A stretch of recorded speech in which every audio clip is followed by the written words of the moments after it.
Hey folks, how you all doing? We are back today and I'm going to be doing something a little bit different. This is the Luckfox Pico 2 and what I'm going to be showing you is 3 different ways to get started with the Pico 2. Now the reason I've done this is because a few videos ago I touched on these, and in the last video I did a giveaway with the Lyra 0W, which is awesome, so go check that out if you haven't. Now I'm going to do it with the Pico 2 though, because I got some of these in stock and they sent me some for me to test out, and they sent me 2 more. So I've got 2 free ones to give away. I'll give you some information on how to get a free Pico 2 a little bit later in the video though. What we're going to be doing in this is looking at some C code, some Arduino code, and some Python code, including how to get set up and how to use this. So let's get into it. First things first, I just want to thank PCBWay for sponsoring this video. They're a long-time supporter of this channel and they make some great products and offer some fantastic services. If you weren't aware, you can use the link below in the description and probably pinned in the comment if I remember, to get $5 off your first order.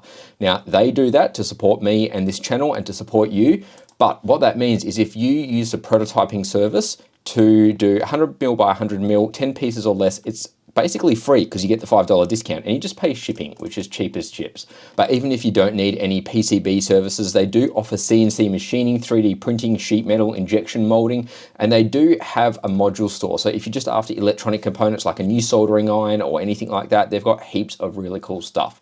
So thank you to PCBWay for supporting this channel. If you could click the link below, create a free account and have a look around, it would be greatly appreciated. Now, Luckfox Pico 2. So this is the RP2350 from Raspberry Pi, and I have had a look at the Waveshare RP2350 Plus in a previous video if you want to have a look at that. That's a little bit more expensive though. It's got a few more features, and in case you were wondering, I do actually have that. If you look up RP2350 on my shop, you'll see I've got a few different options, including the Plus module, which has a few features. Now, this one is just designed to be entry level and is equivalent to the Raspberry Pi Pico 2, but the difference is it's nice and cheap and easily available. So you can see I've got it for $5 at the moment.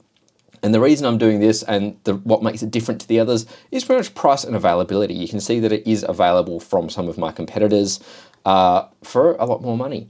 But it is something that I thought I would stock because I use a lot of these myself. They've got a lot of GPIOs and a lot of capability and some really cool things, such as both an ARM Cortex core and a RISC-V core, or RISC-V core, I should say.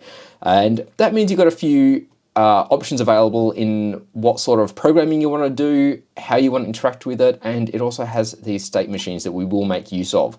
So what we're going to be doing to show you how to use this is making use of these 16 WS2812 RGB LED rings. These are very, very cheap and very easy to use. I also have some of these in stock too. And to do so, we're just going to solder some pins onto it, and I'm going to solder these onto the Raspberry Pi. So if you just want to hold on a tick, I'll quickly do that, and then we can look at some code.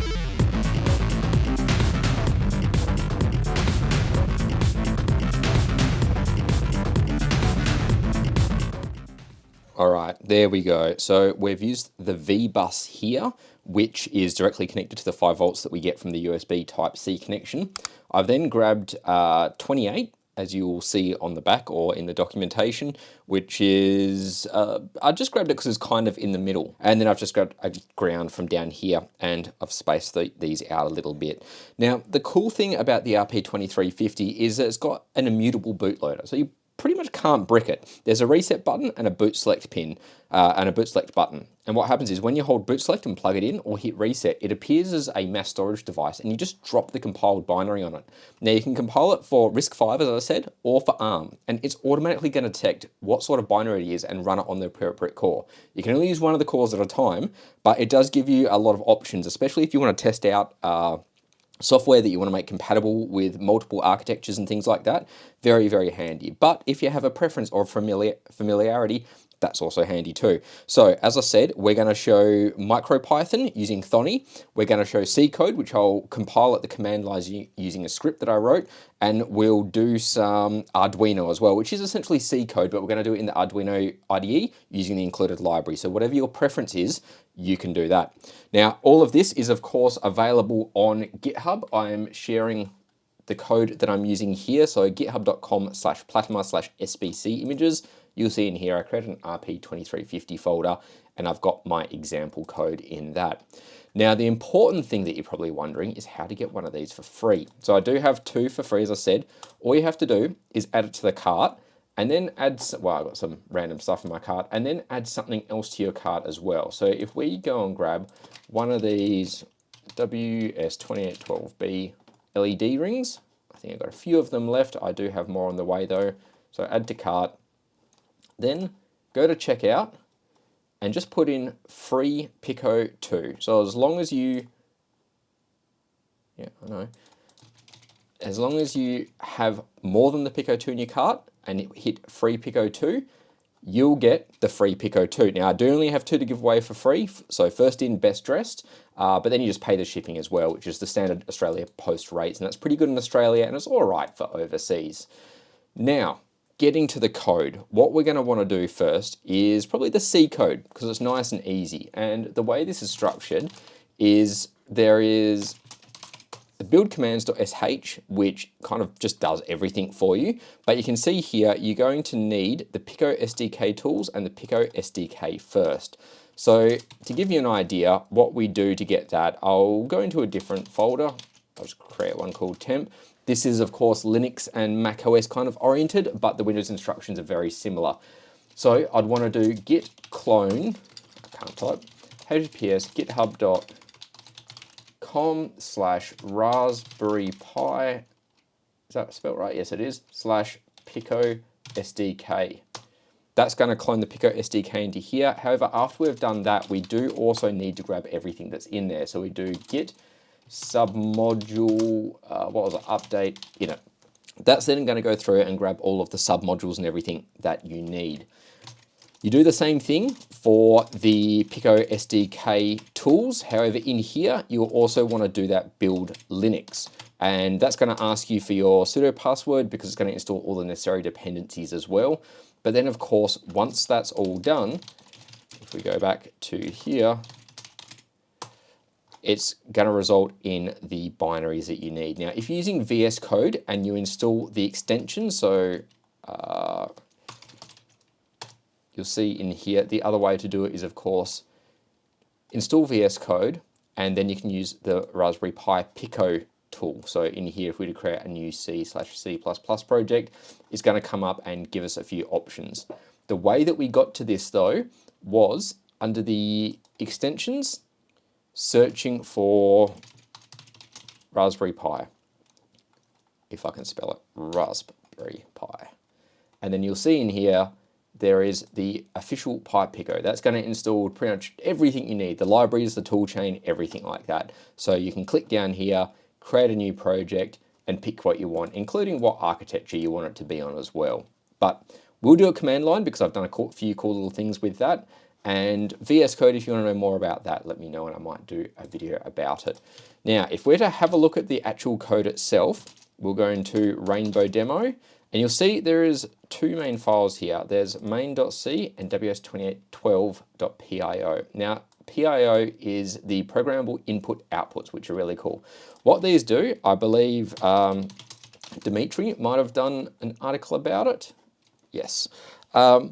It allows you to have instructions queued up that don't use CPU cycles. So here he's talking about how the RP2040 and 2350 do this and what's awesome about it. But essentially you can set up a program that reads from one memory location and dumps to another in a periodic way that doesn't consume CPU cycles. So it leaves a lot of room free for anything else that you might want to do. And we're using it here just to really show off what it does. This code I can't pretend to understand because it's some, DMA magic really, but you can see there is essentially a small program here that's got some arguments, and it appears to be setting up the GPIOs, the directions, the configuration.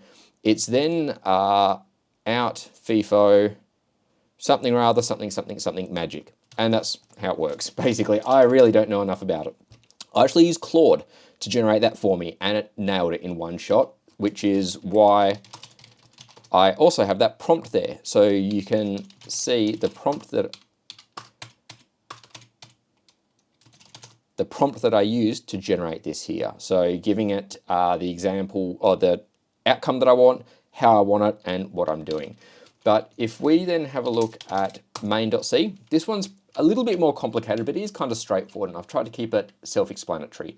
So we're including some standard libraries, including some of the Pico SDK files, and then we're including our PIO. We're defining some basic things, so what pin we're using, how many LEDs, and I'm making it get brighter as it goes on. I've also made it spin in a different direction depending on whether or not it's RISC-V or not, so we can tell what we're using.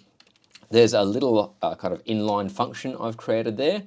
There is a basic function that converts HSV to RGB, and then there is our main function. And the main is pretty straightforward, but it does include this PIO change. So you set up the PIO, you set up the address in the program, and then you initialize it. And then the program starts as normal. So you can see RISC-V or ARM, and all it's going to do here is loop through and regenerate the colors.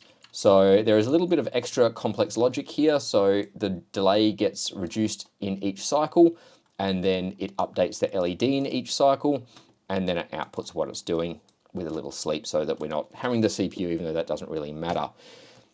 Now, the cool thing is, to get started with this, all you have to do is just go back and run that build command script that I wrote. Now, you do have to have the dependencies installed, so you will want to get those two SDKs and set up your paths, but you also need to sudo apt install cmake gcc arm none EABI and build essential, and there was one other, it's lib new lib arm none EABI. Once you've got those installed, then it'll just build, and I believe it tells you here that you need those. So if we run this build now, you can see it flies through. That's nice and quick, and that's because I haven't actually changed the code, but all it does is scans the dependencies, builds it, links it together, and you get this UF2 file. Then what it does though, is if you go into the project, you'll see there's a deploy script here, and that makes it nice and easy. So we can go deploy, and it's going to ask us what we want to deploy. So let's go the ARM version, and it's going to sit there and wait for the device to appear in boot cell mode. So if we go back here, you're going to have to ignore that this already has code on it, because I was of course tinkering with it first. So I'm going to hold the boot cell button and plug this in. Now the computer's detected it straight away, and if we go back to the desktop, you'll see there, deployed. Now if we come back here, this is running. I'm going to turn these bigger lights off, and you can see what's happening is that it's going that way, and it's slowly getting faster. So we'll leave that for a moment.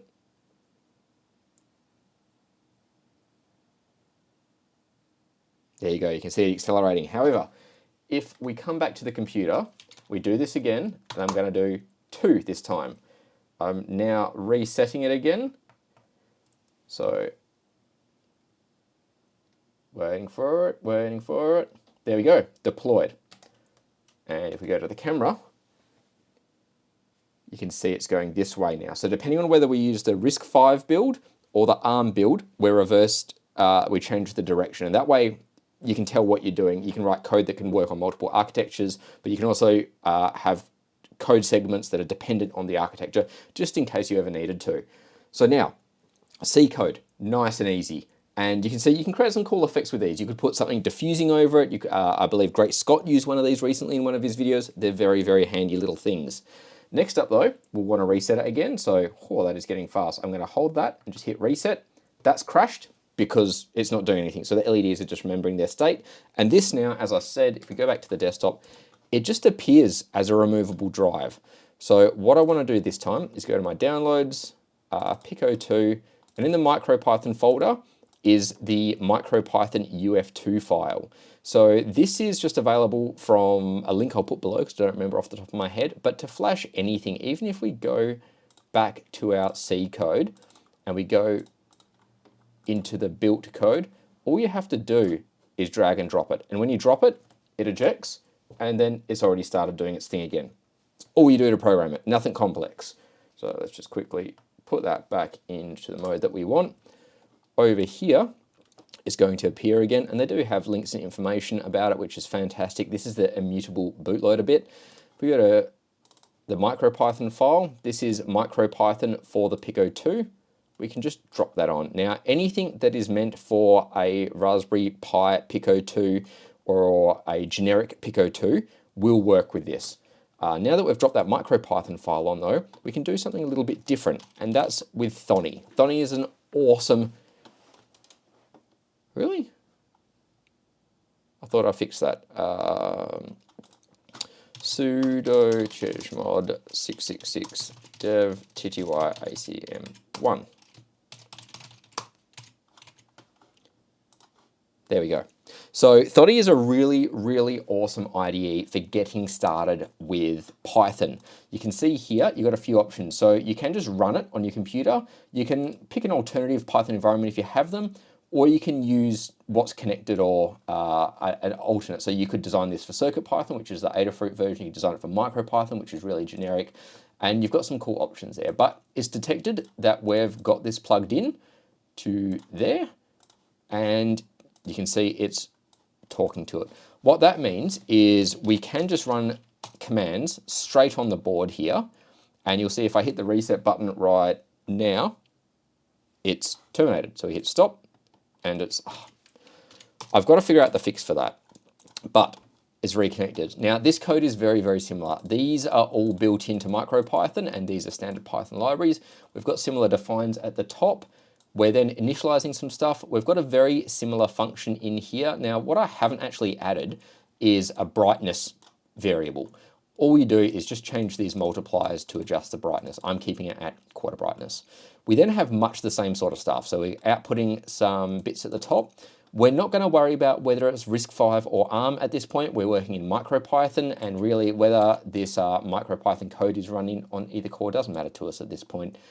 We then have pretty much the same code. It's looping through, it's going to slowly increment the speed, it's going to update the LED colors, and it's going to output every 10 milliseconds what it's doing. So now, if we hit run, there we go.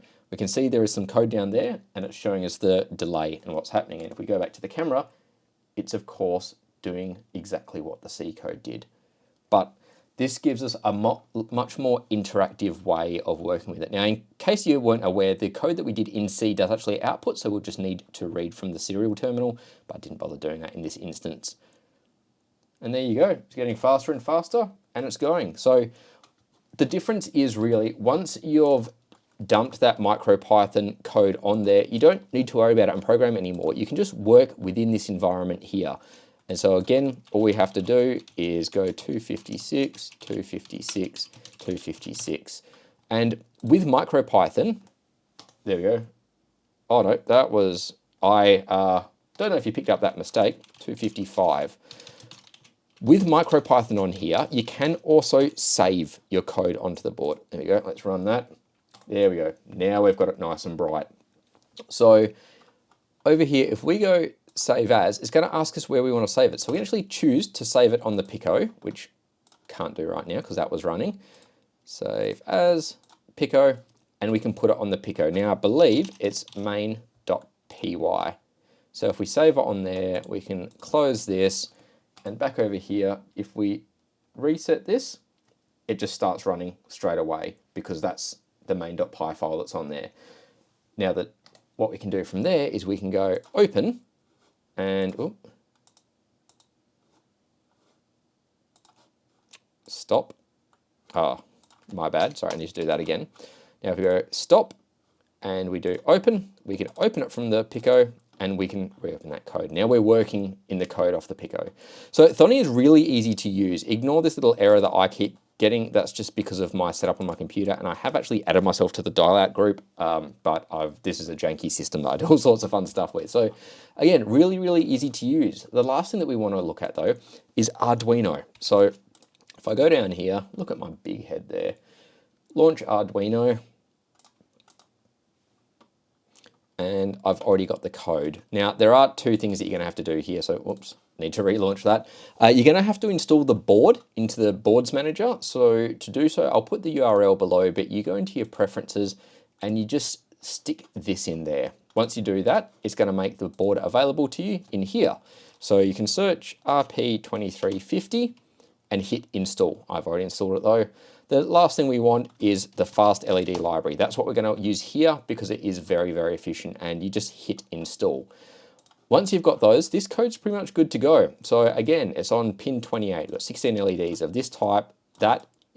These bits you pretty much want to keep the same for this, but that's the order for these LEDs. If you're using 2811s, then these are going to be RGB, but that's not what we're using here. It's dependent. So same sort of idea. We've got our delays, we've got our serial output, we're setting the brightness here, and then we start saying, hey, we're doing something. We've then got our loop. So we're just updating the color as we go, showing it, calculating and updating the acceleration, and then outputting what we're doing. Now, when you set this up, what you want to do is go and pick your board. So pretty much any 2350 is going to work. That one would probably work. That one would probably work, but just to be sure, and there's even the MakerFabs one here. So if you, where did I go? There we go, WaveShare, sorry, is what I meant. So if you get the RP2350 Plus, that's what you pick out, but we're going to go generic RP2350. You've then got a few other options. So you want to pick your board, of course, and you can configure what architecture and everything it's running on here. We're not going to change anything though, and we're going to leave it all as the defaults. Now, if we go in here and we hit flash, it's going to compile the sketch. When you do install the board, the RP2350 board, it's going to take a little while, but it's going to set up all of the tool chain as well, much like VS Code does. So this is a very, very easy way to work with it. What we're doing here though is using the Arduino and Fast LEDs libraries, and we're not using PIO. We're also not worrying about whether it's RISC-V or ARM, but Arduino makes it easy. Board, install the one library, and then you pretty much hit go. I do just have to reset the board again though. So that board is in flashing status. I'll make sure that was good to go. So that should be right. Compile. Unless I didn't even pick the right port. Yep, there we go, I found it, and it flashed it. So back here, this is moving now, just slowly, and you can see it getting faster and faster. Now, if we go back to the desktop, and we have a look at the serial monitor, we can see the output delay there as well. Once we've flashed it once though, one of the things that you've got is you get the small bootloader included with it.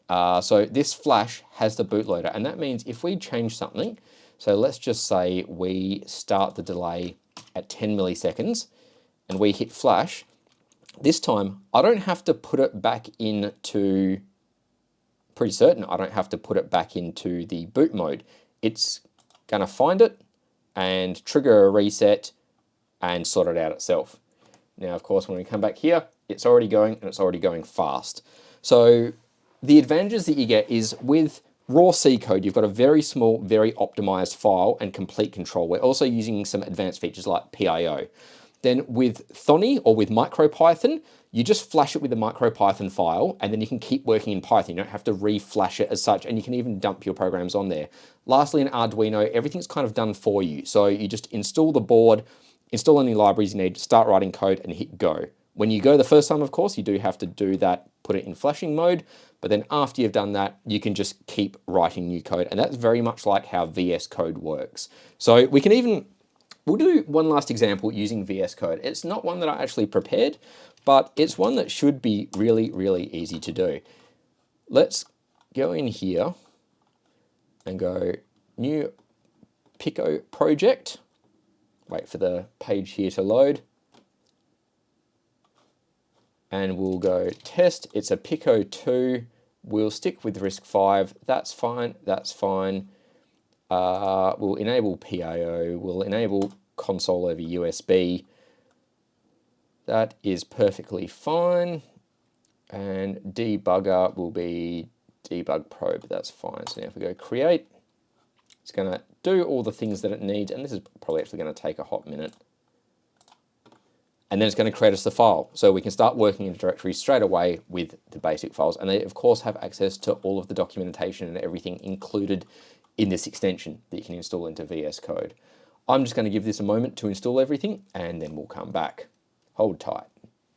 All right, here we go. It has set up our project. So it is actually using PIO on pin 0. So that's going to be the LED built onto the board. Now, I don't actually recall if it has that. Let's have a quick gander. If we go back here, there is an LED there. Excellent. All right, so we'll use that. So the PIO code is doing much the same as the other code, and it's got that a very similar header to above, but you can see it's using assembly here.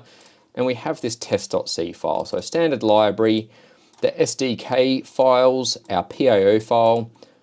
We've then got the function here that sets up PIO. And this is interesting because this, in the other example, I essentially put in here, I think this is, oh, interesting. All right. So here is why they've got two different versions, blah, blah, blah. What do we got? Init everything, set up the PIO, output the program. If it's the default LED pin, then do it forever. More examples there, that's excellent. And print some hello world. So we could just run this, I believe, with, is it F5? Yep. There we go. So that crashed straight away, but who cares? If we go back here, we should have our UF2 file. So now, of course, we've got our RP2350 location. If we dump that on there, it's blinking. So that was all we had to do in VS Code, is install the extension. This isn't doing anything, of course, because it's just left as it was, but reset, it just starts blinking again. All we had to do in VS Code was install the extension, hit new project, and pick what we wanted the project to do. What we can probably do though, just to test, is if we go to our C code that we've got here, we'll just grab this main.c, copy and paste all of this, and then of course, close that. We're going to need our PIO file, paste, there you go. So we don't need that blink.pio. So we've just got our main.c that's renamed test.c, we've got our PIO file in here. And now if we hit F5 again, all right, that was my bad. All I had to do was come in here, rename that PIO file and rename that main.c file. And then I've just included them exactly as they are in the other example project. Now, if we hit F5, we can see it actually builds it. And of course, this bit crashes. I can't be bothered debugging that.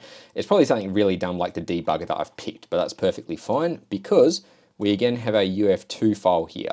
So if we go back and I'm just going to hit reset, we get our, there we go, our RP2350 there, and we'll just drag this freshly minted UF2 file onto it. There we go. So that's going to flash it.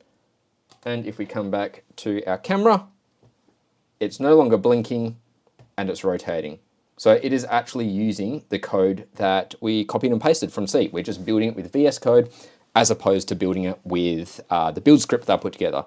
Now, personally, I like my build script. You might not. VS Code, though, is good. VS Code does everything for you. So like with Thonny, just having to install the basics, like with Arduino, just adding the board and installing your library. With VS Code, we installed the extension and it handled everything for us. So that is 4 different ways that you can get started with the Pico 2 using PIO, and I'll link to Dimitri's blog article below. And you can also use it in different IDEs on different platforms. All of these IDEs or all of these options are available on all of the platforms. It also showed you how to do some WS2812. These are very, very common addressable RGB LEDs. And I hope it gets you excited about what anyone can do with one of these. You don't have to be skilled or experienced to start playing with things like the Pico 2. You buy the Pico 2, you buy a USB cable, you buy something to connect to it, you plug it into a computer, you choose whether you want Python, C code, or Arduino, which is very much like C code, but kind of wrapped in a pretty little bundle for you, and just get started. There's heaps of examples out there. So I hope you learned something new. Please feel free to ask any questions below. I'll link to all of the resources. All of this example code is available in GitHub, of course. Thanks again to PCBWay for sponsoring this. And if you weren't aware, I do, of course, have Patreon. So if you want to support this channel and these sorts of things, please come over to Patreon, join for free, or see the membership options that start at $4 Australian, so about $3 in freedom units. That gives you all sorts, including recognition in these videos. You can just gift me something if you want, but I do appreciate it. So like, subscribe, leave a comment, click on the link for PCBWay, go and get yourself a free Pico 2 and enjoy. I'll see you guys next weekend with Odroid C5. So hang around and check that out. Thank you.